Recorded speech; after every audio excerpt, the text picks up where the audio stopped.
پھر خطیب منبر کی ایک مجبوری اور ہوتی ہے، جسے میں پہلے بھی گزارش کر چکا ہوں کہ جو زیر منبر مجمع ہوتا ہے اس میں کچھ علماء ہوتے ہیں، اس وقت بھی علماء تشریف فرما، برادر مکرم حجت الاسلام جناب سلمان نقوی صاحب، برادر عزیز حجت الاسلام جناب سجاد صاحب، اور ادھر قبلہ کعبہ تشریف فرما ہے،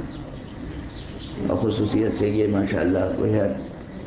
فعال ہیں، علمی اور عملی دونوں محاذ پر۔ مجھے توقع ہے کراچی کے مومنین اور جوانوں سے کہ وہ ان سے استفادہ کریں گے۔ ایک طرف علماء ہیں، ایک طرف دانشور حضرات ہیں، اور ایک طرف وہ حضرات ہیں جنہیں اصطلاحاً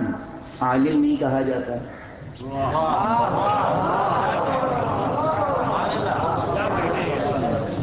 جنہیں عموماً دانشور نہیں سمجھا جاتا، مگر میں انہیں غیر دانشمند بھی نہیں سمجھ سکتا۔ ان کی دانشمندی کی پہلی سند تو یہ ہے کہ وہ آج صبح یہاں آئے، یہاں یعنی فرش عزائے حسینی کی طرف آئے۔ خدا کی قسم، جو لوگ گھروں سے عزا خانوں کی طرف قدم اٹھاتے ہیں وہ بڑا سفر طے کرتے ہیں ظلمتوں سے نور کی طرف سفر کا۔ بہت سعادت مند ہیں آپ، بہت سعادت مند ہیں آپ۔ اپنی قسمتوں پر جس قدر ناز کریں کم کریں، ناز کریں تکبر نہ کریں،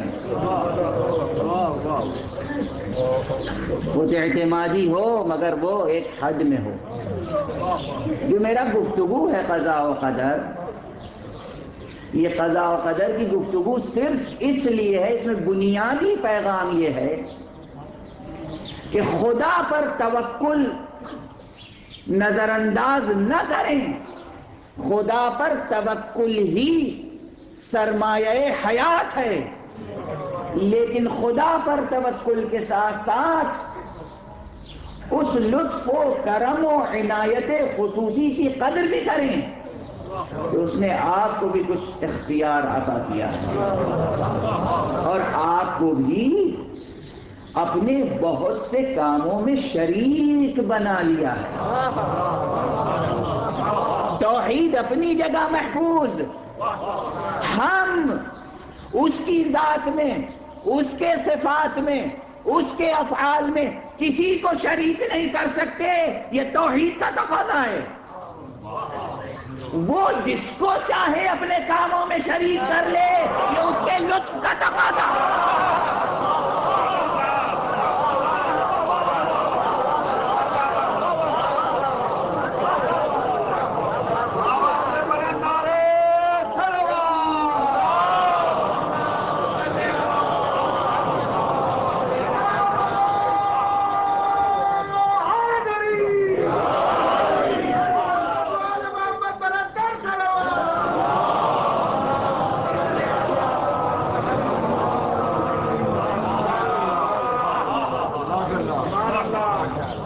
اچھی طرح سمجھیں مسئلہ توحید کو، اچھی طرح سمجھیں مسئلہ قضاء و قدر کو، مسئلہ توکل کو، مسئلہ توسل کو۔ یہ سب ایک دوسرے سے جوڑے ہوئے مسئلے ہیں،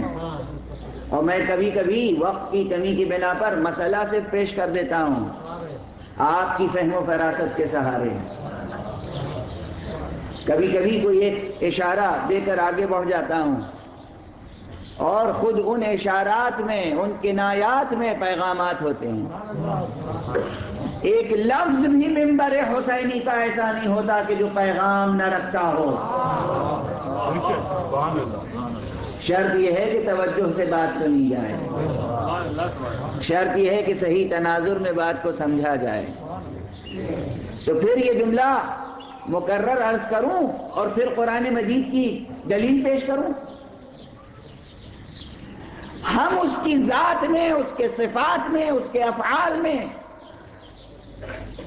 کسی کو شریک نہیں قرار دے سکتے، اس لیے کہ کوئی شریک ہو ہی نہیں سکتا، یہ اس کی توحید ہے۔ کوئی کسی میں یہ ذاتی صلاحیت نہیں ہے، کسی میں یہ ذاتی استعداد نہیں ہے، کسی میں یہ ذاتی قدرت نہیں ہے، کسی بھی وجود میں یہ کیپیسٹی اور یہ صلاحیت نہیں ہے کہ وہ ذات الہی میں یا صفات الہی میں یا افعال الہی میں شریک بن سکے، مگر یہ اس کی قدرت ہے، یہ اس کا علم ہے، یہ اس کا ارادہ ہے، یہ اس کی فیاضی ہے، یہ اس کا لطف ہے، یہ اس کا کرم ہے، یہ اس کی سخاوت ہے، یہ اس کا جود ہے، وہ جسے چاہے زمین سے اٹھا کر مقام ادنا تک لے آئے۔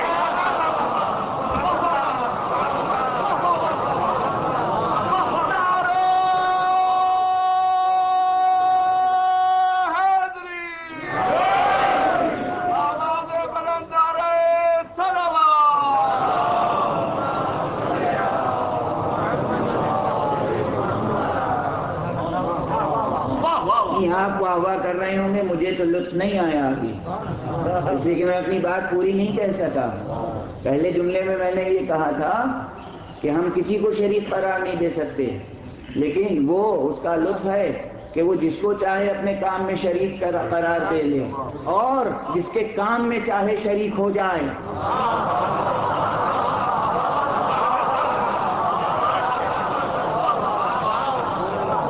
ہم بھی سعادت مند ہیں کہ کبھی کبھی ہم اسی کے دکھائے ہوئے ایسے کاموں سے وابستہ ہو جاتے ہیں جس میں یقین ہے کہ وہ خود شریک ہو جاتا ہے۔ یہ جو ذکر اس وقت ہو رہا ہے اس میں بھی وہ شریک ہے۔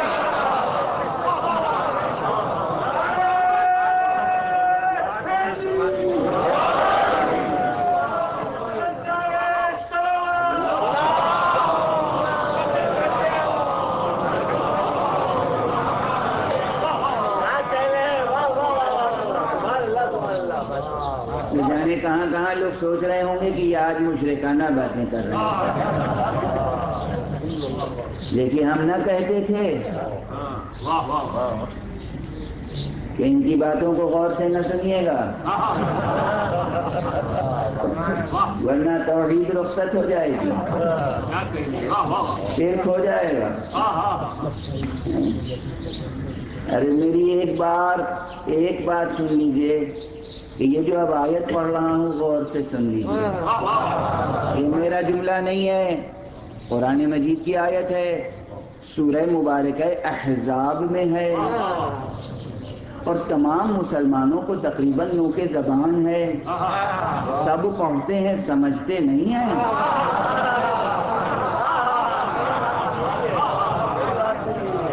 اور اس میں ایسا کھلا ہوا دروازہ ہے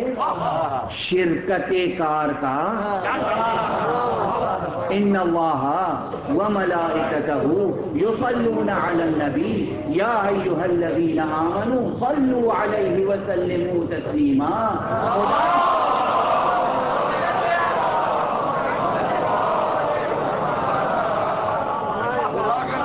خدا بھی ایک عمل انجام دے رہا ہے، اس کے فرشتے بھی وہی عمل انجام دے رہے ہیں، مومنو تم بھی وہی عمل انجام